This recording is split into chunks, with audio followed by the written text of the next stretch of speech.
Hello बच्चों, मैं विपिन आप सबको बहुत बहुत स्वागत करता हूं। जैसा कि आप सबको पता है कि मैं इस चैनल पे क्लास 9th का मैथ्स पढ़ा रहा हूं और उसमें अभी हम लोग का पॉलिनोमियल चल रहा है।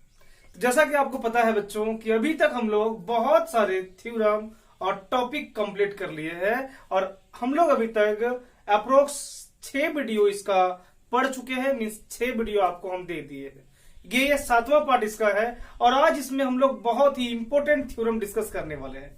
तो थोड़ा दिल थाम के बैठिए। अभी हम जब शुरू करेंगे तो एक बहुत ही इंपॉर्टेंट थ्योरम से शुरू करेंगे।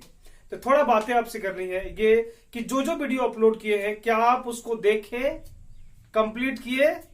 हाँ ना का भी जवाब आप कमेंट में लिख के दे सकते हैं और दीजिएगा, तब हमको पता चलेगा कि आप वीडियो कंप्लीट कर लिए हैं। ऐसे बहुत सारे बच्चे कमेंट कर रहे हैं और बता रहे हैं कि सर हम देख रहे हैं वीडियो।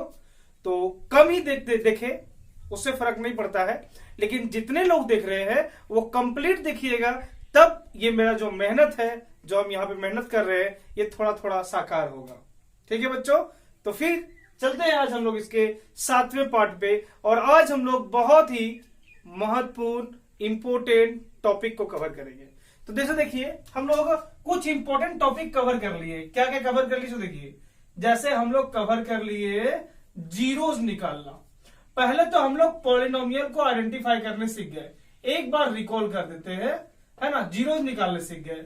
हम लोग रिमाइंडर थ्योरम पढ़ लिए, रिमाइंडर थ्योरम पढ़ लिए, है ना। रिमाइंडर थ्योरम के साथ साथ इसका यूजेस पढ़ लिए और इसके बीच में बहुत सारे एक्सरसाइज को हमने सॉल्व किए। ठीक है, और आज इसी कड़ी को बढ़ाते हुए आज बहुत ही इंपॉर्टेंट टॉपिक जिसका नाम है फैक्टर थ्योरम, उसी को हम पढ़ने वाले हैं। तो चलिए, सबसे पहले जैसा मेरा आदत है, आप जानते हैं कि किसी भी थ्योरम को उसको बताने से पहले हम थ्योरम के बारे में अच्छे से समझाते हैं। एक वीडियो में उससे रिलेटेड हम बहुत सारे टॉपिक को डिस्कस करते हैं, हर एक पॉइंट्स को समझते हैं और फिर नेक्स्ट वीडियो में प्रश्न को हल करते हैं। इसमें चलिए हम समझने का प्रयास करेंगे और कुछ प्रश्नों को हल करेंगे। देखिए बच्चों, अभी इसको यहां पे रहने दीजिए, है ना। इसके बारे में हम बाद में बात करेंगे, इसके बारे में हम बाद में बात करेंगे। पहले जो हम समझा रहे हैं उसको समझिए। अगर आपसे कोई पूछता है फाइंड ऑल फैक्टर ऑफ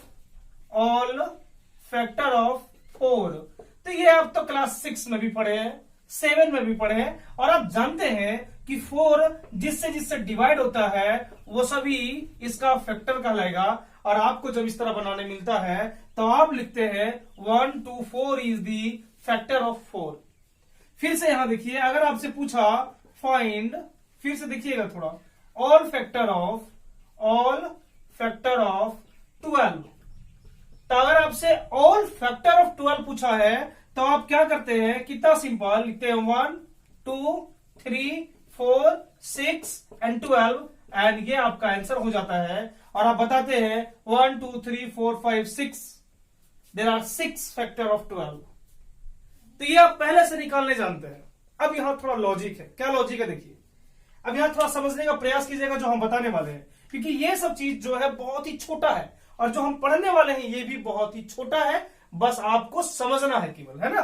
देखिए बच्चों, यहां एक बार देखिएगा, ये 1 2 और 4 इसका फैक्टर है।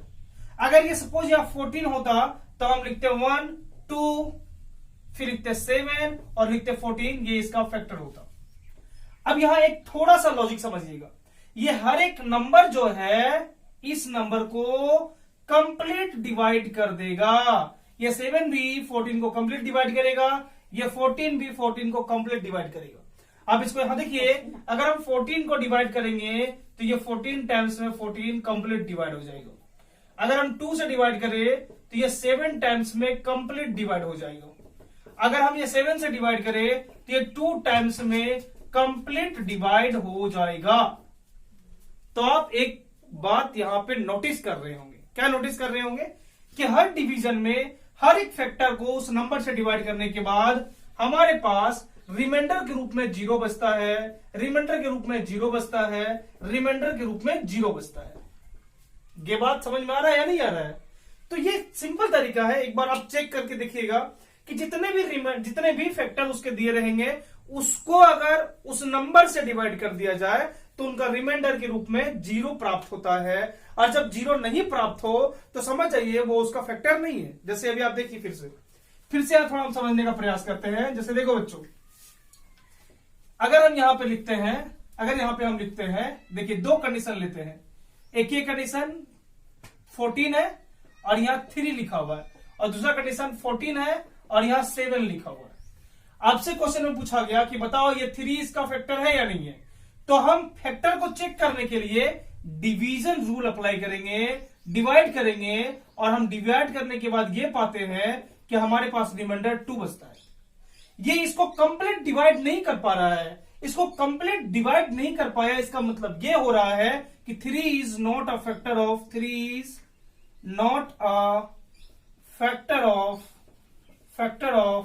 14।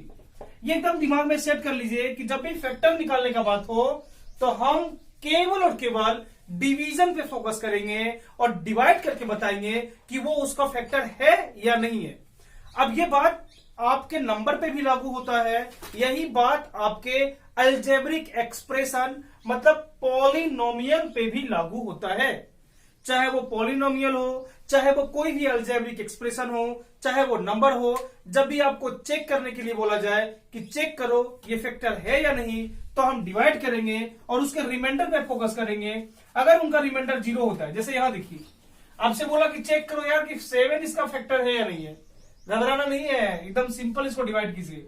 डिवाइड करते ही आप क्या करोगे, आप यहां देखोगे कि ये 2 टाइम्स में कंप्लीट डिवाइड हो गया, और डिवाइड होने के बाद हमारे पास रिमाइंडर के रूप में 0 आता है। And if we get remainder 0, it means the given number is a factor of that number. ये जो दिया गया नंबर है ना 7 या जो भी दिया गया है वो इस नंबर का फैक्टर होगा। कंडीशन इतना है कि वो उसको कंप्लीट डिवाइड कर देगा। आई होप हम यहां तक कारगर हो पाए होंगे आपको समझाने में कि ये फैक्टर का क्या मामला है ना, फैक्टर होता क्या है और फैक्टर कैसे पहचानेंगे कि इसका फैक्टर है या नहीं है। फैक्टर कैसे पहचाना जाए तो उसका मतलब ये कि हम उसको डिवाइड करेंगे, रिमाइंडर देखेंगे। इतना क्लियर है। अब चलिए बच्चों आपको समझाते हैं ये फैक्टर है क्या, है ना, इसका डिफिनेशन क्या हो सकता है। तो देखिए यहां समझने का प्रयास कीजिएगा, हम लिखेंगे नहीं, केवल बता देंगे। अगर आपसे कोई पूछे कि ये फैक्टर है क्या, ये कैसी बला है, तो घबराना नहीं है, ये कोई बला नहीं है। देखिए फैक्टर एक नंबर है या कोई एक एक्सप्रेशन है। फैक्टर एक कोई नंबर है या एक एक्सप्रेशन है जो दिए गए नंबर्स और एक्सप्रेशन को कंप्लीट डिवाइड कर देता है। इसका मतलब उसका रिमाइंडर 0 कर देता है, और जब रिमाइंडर 0 कर देगा तब हम बताएंगे कि वह दिया गया नंबर उसका फैक्टर है। ये बात तो समझ गए ना। अब यहां कंडीशन समझिए। अब हम क्या पढ़ने वाले हैं, तो फैक्टर थ्योरम। अब आप यहां पे ध्यान से देखिए, अब आपकी काम की बातें होने लगेगी। इससे पहले भी काम का ही बात था, है ना। देखिए ये फैक्टर थ्योरम का मतलब ये है, देखिए ध्यान से देखिएगा, if px is a factor, if px is a polynomial,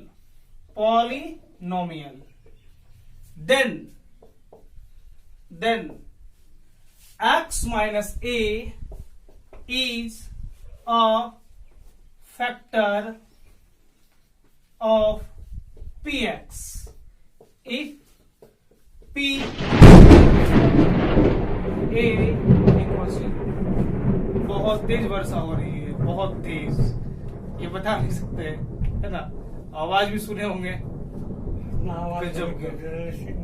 देखिए ये कंडीशन समझे ना, px एक पॉलिनोमियल है, x माइनस ये उसका एक फैक्टर है, और ये कंडीशन तब लागू होगा जब pa 0 होगा।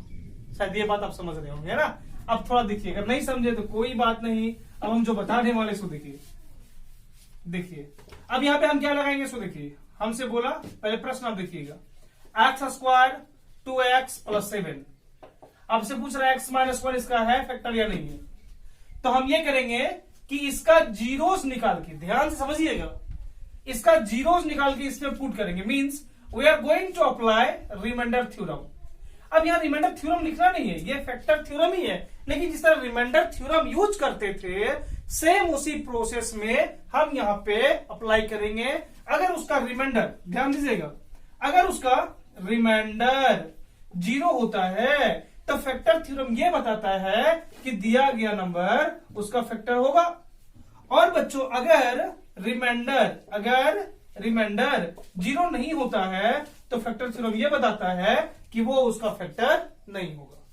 इतना तो आप समझ में आ गया ना। अब देखिए कैसे बनाएंगे इसको। देखिए जैसे यहां पे एक प्रश्न दिया गया है x² प्लस 2x प्लस 7, क्या x माइनस 1 इसका एक फैक्टर होगा या नहीं होगा? तो आप इसको बनाने के लिए सबसे पहले यहां लिखिएगा लेट, अब समझिए px बराबर x² प्लस 2x प्लस 7, ये हम लिखे पहले, एंड gx बराबर x माइनस 1। जिन जिन लोगों को रिमाइंडर थ्योरम अच्छे से समझ में आ गया वो बनाने भी सीख गए और वो सॉल्व करने लगे धड़ाधड़, तो उसके लिए तो चुटकियों का काम है, तुरंत बना देंगे, थोड़ा सा भी समय नहीं लगेगा। ये इतना काम हम वहां भी करते थे, यहां भी करेंगे। और एक काम यहां लिखना है, वहां लिखते थे अकॉर्डिंग टू रिमाइंडर थ्योरम, क्या लिखेंगे? अकॉर्डिंग टू फैक्टर थ्योरम, बस नाम बदल गया, बाकी सब काम वही है, यहां पे केवल नाम बदला हुआ है। रिमाइंडर थ्योरम की जगह फैक्टर थ्योरम लिखते हैं, कंडीशन पूरा का पूरा वैसा ही अप्लाई होगा जैसे वहां पे हम करते थे। तो हम लिखेंगे gx बराबर 0, तो x माइनस 1 बराबर 0, x बराबर 1 लिखेंगे। इतना तो आपको समझ में आ गया ना। अब वहां भी यही काम करते थे, पुट x बराबर 1 इन px, तो यही काम करना है कि x का वैल्यू px में पुट करेंगे, तो p1 का वैल्यू होगा 1 का स्क्वायर प्लस 2 इंटू 1 प्लस 7, तो होगा 1 plus 2 plus 7 and it become 10।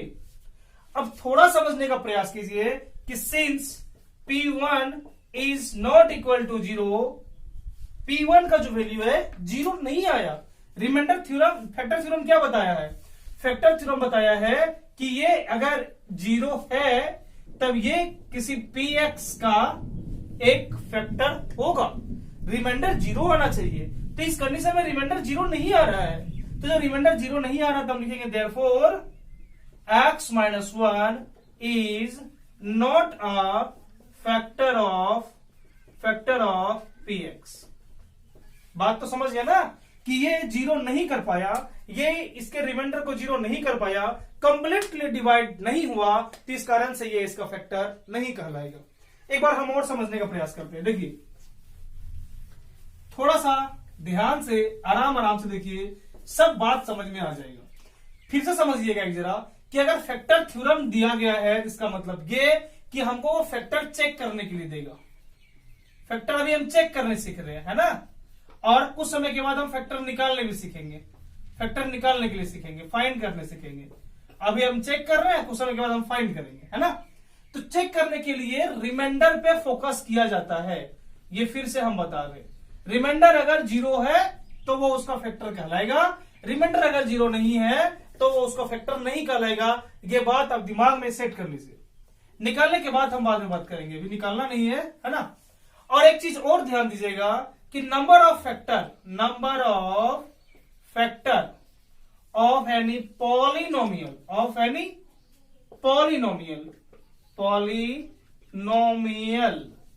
Depend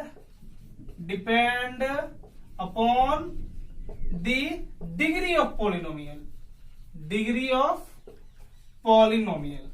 इसका मतलब यह हो रहा है कि जो नंबर ऑफ फैक्टर है एकदम सेम वैसे ही जैसे हम जीरोज में बात किए थे कि जो नंबर ऑफ जीरोज वहां बात किए थे कि डिग्री पे डिपेंड करता है, उसी कंडीशन के आधार पे नंबर ऑफ फैक्टर जो है किसी पॉलिनोमियल का कि कितना फैक्टर उसका रहेगा 1 2 3 4 5 6, वो उसके डिग्री पे डिपेंड करेगा। अगर डिग्री उसका 2 है तो उसमें 2 फैक्टर निकलेंगे, अगर डिग्री उनका 3 है तो उनका 3 फैक्टर निकलेगा, अगर उनका डिग्री 7 है तो उनके 7 फैक्टर होंगे। ये बात दिमाग में सेट कर लीजिए, ठीक है बच्चों।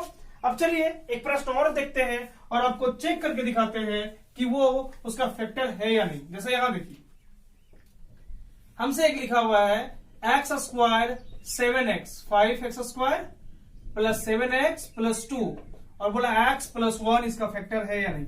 देखिए इस कंडीशन में क्या करेंगे, सबसे पहला काम जो होगा मेरा, यहां देखिएगा, लिखेंगे let P X value 5x square plus 7x plus 2 and जो gx का वैल्यू होगा बच्चों वो होगा x प्लस 1। इतना काम सब में करना है, ये आपको पता होना चाहिए। इसके बाद यहां पे एक बात लिखना है, वो है according two factor theorem. Factor theorem, तो फैक्टर थ्योरम में क्या करेंगे, तो हम इसका जीरोस निकाल के इसमें पुट करेंगे, यही कंडीशन है। अगर वो जीरो हो गया तब फैक्टर कहलाएगा, जीरो नहीं हुआ तो फैक्टर नहीं कहलाएगा। इतना तो हम जानते हैं। जीएक्स का वैल्यू जीरो हो रहा है तो इसका मतलब एक्स प्लस 1 भी जीरो होगा और एक्स का वैल्यू -1 होगा। तो आपको हम समझाए थे कि जो जीरो जिसका निकला, ये रिमाइंडर थ्योरम में भी बताए थे और वहां पर भी बहुत सारे प्रश्नों को हल किए थे। ये इसका जो जीरोज निकला वो जीरोज को हम इसमें पुट करेंगे। अगर ये जीरो कर दे रहा है, देखिए एक बार यहां समझिएगा थोड़ा, हम वो काम पूरा का पूरा रिमाइंडर थ्योरम का ही कर रहे हैं। कंडीशन क्या है, तो मेरा ध्यान केवल और केवल जीरो पे रहेगा। अगर रिमाइंडर जीरो हुआ तो हम बोलेंगे फैक्टर है, रिमाइंडर जीरो नहीं हुआ तो हम बोलेंगे फैक्टर नहीं है। और नाम इसका बदल गया थ्योरम का, और नाम आ गया फैक्टर थ्योरम। बस इतना ही सा अंतर है। अब यहां देखिए x बराबर -1 हो गया, तो हम लिखेंगे पुट x बराबर -1 इन px। ये जो x का मान आया -1, शायद अब क्लियर नहीं दिख रहा होगा, ये थोड़ा धुंधला सा छा गया है, बादल बहुत ज्यादा है ना। पुट x बराबर -1 इन px, तो px में रखेंगे तो यहां पे होगा p -1 बराबर 5 इंटू -1 का स्क्वायर प्लस 7 इंटू -1 प्लस 2। -1 का स्क्वायर तो 1 होगा, 5 इंटू 5 प्लस इंटू -7 प्लस 2। 5 और 2 7 होता है, -7 बराबर 0। अब यहां थोड़ा ध्यान से देखिए क्या है, सो समझिए। यहां पे इस बात को थोड़ा समझने का प्रयास कीजिए। जैसे ही हम पुट किए इसके जीरोज को और इसमें सेट किए, तो मेरे पास जो रिमाइंडर आता है वो रिमाइंडर 0 आ रहा है। तो रिमाइंडर 0 कब होता है, ये बात आप जानते हैं, अभी जस्ट समझाए थे। रिमाइंडर 0 तब होता है जब वो नंबर उसका फैक्टर होगा। तो ये 0 कर दे रहा है, इसका मतलब ये इसका फैक्टर है। तो अब यहां लिखिए since p -1 equal 0, therefore x plus 1 is a factor of px। ये दिमाग में सेट रखिए, ये हमेशा आपके दिमाग में चलता रहना चाहिए कि जब भी कोई भी आपको फैक्टर चेक करने के लिए दे, फैक्टर चेक कर रहे हो, तो आपका ध्यान केवल और केवल रिमाइंडर पे होना चाहिए। और वो हम पूरा step by step remainder theorem को ही फॉलो करते हैं। ये पूरा का पूरा रिमाइंडर थ्योरम का ही प्रोसेस है। आपको उस समय भी हम समझाए थे, रिमाइंडर थ्योरम में भी ये पूरा स्टेप फॉलो करते हैं और हम रिमाइंडर निकालते हैं। तो वहां पे हम ये फैक्टर उक्टर का ध्यान नहीं रखते थे। आपको हम समझाए थे कि 0 होने के बाद ही वो फैक्टर कहलाता है, वो एक स्पेशल केस होता है। उसी स्पेशल केस को फैक्टर थ्योरम के नाम से जाना गया है। अगर 0 हो रहा है बाबू तब फैक्टर कहेंगे, 0 नहीं होगा तो फैक्टर नहीं कहेंगे। ये दिमाग में अपना कहीं डाल लीजिए, सेट कर लीजिए, कभी भूलिएगा नहीं, बहुत इंपॉर्टेंट है। अब थोड़ा समझने का प्रयास कीजिए। यहां पे देखिएगा, एक और हम बता रहे हैं, है ना, एक और हम चेक करेंगे ताकि किन्हीं के मन में और भी डाउट अगर हो तो पूरा का पूरा कंप्लीट हो जाना चाहिए, खत्म हो जाना चाहिए। बहुत सिंपल है। आई होप यहां तक तो आपको क्लियर हो गया होगा, है ना। तो अब जरूरत नहीं है, अगर किसी को दिक्कत ज्यादा है तो वो जाके चेक कर सकते हैं और देख सकते हैं कि कैसे चेक करना फैक्टर का। तो चलिए हम लोग उसको छोड़ते हैं और आगे बढ़ते हैं। अब हम लोग फैक्टर निकालने सीखते हैं। देखिए फैक्टर कैसे निकालेंगे, तो देखो ये भी बात आप पहले से जानते हैं। कैसे जानते हैं, तो हम जीरोस निकालने सीखे थे, जीरोस निकालने आपको समझाए, तो बस उसी स्टेप को फॉलो करेंगे और थोड़ा सा एक स्टेप कम करेंगे और वो फैक्टर बन जाएगा। अभी आप देखिए, आपको समझ में आ जाएगा। जैसे देखिए हमारे पास दिया हुआ है बाबू X square plus 9x plus यहां पे है ना 16 है, 16। तो 16 नहीं, एक मिनट इसको थोड़ा चेंज कर देते हैं ना। यहां कर देते हैं 4x स्क्वायर 7x प्लस 3। ठीक है, आपसे पूछा गया कि इसका फैक्टर निकालिए। कैसे निकालेंगे? तो कोई काम ज्यादा नहीं करना है, आप मिडिल टर्म फैक्टराइजेशन पहले से जानते हैं, आपको बताया गया है फर्स्ट इंटू लास्ट का मेथड क्या होता है, फर्स्ट इंटू लास्ट क्या होता है आप जानते हैं। नहीं जानते हैं तो एक बार फिर से आप यहां देख लीजिए। देखिए ये X square plus B X plus C कोई एक पॉलिनोमियल है, तो इसमें फर्स्ट इंटू लास्ट ऐसे लगाते हैं। हम इसको पहले गुना करके देखते हैं, तो गुना करके देखते हैं कि ये सी एक्स स्क्वायर आ रहा है। हम बीच वाले को ऐसे तोड़ते हैं ताकि जोड़ने के बाद बच्चों या घटाने के बाद यही बीच वाला आना चाहिए, लेकिन जैसे ही हम इसको गुना करेंगे हमको ये वाला पता होना चाहिए, ये वाला मिलना चाहिए, तब जाके हम उसको ब्रेक करते हैं, तब जाके उसको हम तोड़ते हैं। ठीक है, अगर आप नहीं समझे तो इस प्रश्न को देखिए, सब बात क्लियर हो जाएगा। यहां पे दिया हुआ है 3, यहां पे दिया हुआ है 4 और यहां पे है 7, तो मेरा ज्यादा का ज्यादा टारगेट 7 पे रहेगा। हमको 7 को ऐसे तोड़ना है ताकि जोड़ने या घटाने के बाद 7 आए, लेकिन गुना करने के बाद 12 आना चाहिए, 12 4 3 12 आना चाहिए। तो थोड़ा समझो यार, यहां पे इसको हम 9 माइनस 2 भी लिख सकते हैं, इसको 6 प्लस 1 भी लिख सकते हैं, इसको 5 प्लस 2 भी लिख सकते हैं, इसको 4 प्लस 3 भी लिख सकते हैं। समझे? क्योंकि 9 माइनस 2 भी 7 होता है, 6 प्लस 1 भी 7 होता है, 5 प्लस 2 भी 7 होता है, 4 प्लस 3 भी 7 होता है। तब आप किसको लिखिएगा ये बात थोड़ा समझ लीजिए। यहां पे गुना करेंगे तो 18 आएगा माइनस में, यहां गुना करेंगे तो 6 आएगा, यहां गुना करेंगे तो 10 आएगा, इसमें गुना करेंगे तो 12 आएगा।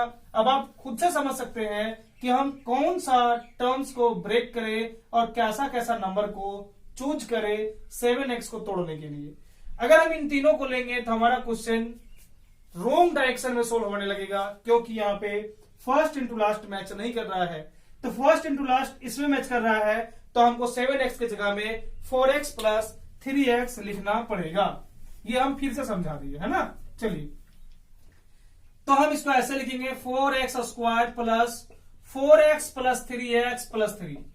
अब किसी के दिमाग में ये भी आ रहा है सर आप 3x प्लस 4x भी लिख सकते हैं, तो हाँ कोई दिक्कत नहीं है, आप किसी भी तरीके से लिख दीजिएगा, आंसर में कोई परिवर्तन नहीं होगा, है ना। कॉमन लेने में थोड़ा दिक्कत है। अब ये 4 टर्म्स में बदल गया, तो आप 2-2 टर्म्स में दिमाग में सेट रखिए और उसको बाहर निकालने का प्रयास कीजिए। इन दोनों में क्या बाहर निकलेगा बॉस? तो इन दोनों में 4x बाहर निकलेगा। ऐसे मत कीजिएगा, हम समझाने के लिए केवल कर रहे हैं। तो 4x अगर आप बाहर करते हो तो आपके पास यहाँ x, यहाँ पे 1 बचेगा, ये बात समझे। और इस जगह से अगर आप बाहर करते हो तो आपको 3 बाहर करना पड़ेगा। जैसे ही आप 3 को बाहर करोगे आपके पास x प्लस 1 बचेगा। इसमें देखिए और इसमें देखिए, दोनों में आपको x प्लस 1 नजर आने वाला है। यहां भी x प्लस 1 और यहां पर भी x प्लस 1 है। देखिए अब क्या कीजिएगा, आप x प्लस 1 को ऐसे ही आराम से बाहर कर दो। जैसे बाहर होगा ये आपके पास बचेगा 4x प्लस 3। बस इतना ही काम करना है। जीरोस में हम क्या करते थे कि सबको 0 के बराबर करते थे और फिर हम और सॉल्व करते थे। इसमें इतना ही सॉल्व करना है और छोड़ देना है और लिख देना है x plus 1 coma 4x plus 3 और फैक्टर ऑफ px। समझ गए ना। आई होप ये आपको समझ में आ गया होगा। ये पॉलिनोमियल का डिग्री 2 है, मतलब क्वाड्रेटिक है। क्यूबिक को बनाने में थोड़ा ज्यादा परेशानी होता है, हल्का सा और ज्यादा लंबा बनता है। तो क्यूबिक के बारे में हम थोड़ा बाद में बात करेंगे, उसके लिए एक अलग सा स्पेशल वीडियो आपको देंगे और वो सेकेंड लास्ट वीडियो होगा पॉलिनोमियल का। अब ये चैप्टर 1-2 दिन में खत्म होने वाला है। अगर अभी भी आप कंप्लीट नहीं देख पाए हैं तो जाइए पूरा एक पार्ट से लेके अभी तक के बहुत जितने वीडियो अपलोड है उसको देखिए और इसको अच्छे से समझने का प्रयास कीजिए। ये चैप्टर बहुत ही मजेदार और इजी है, बस केवल आप समझ के बनाइए, बहुत ही मजा आएगा इसको, है ना।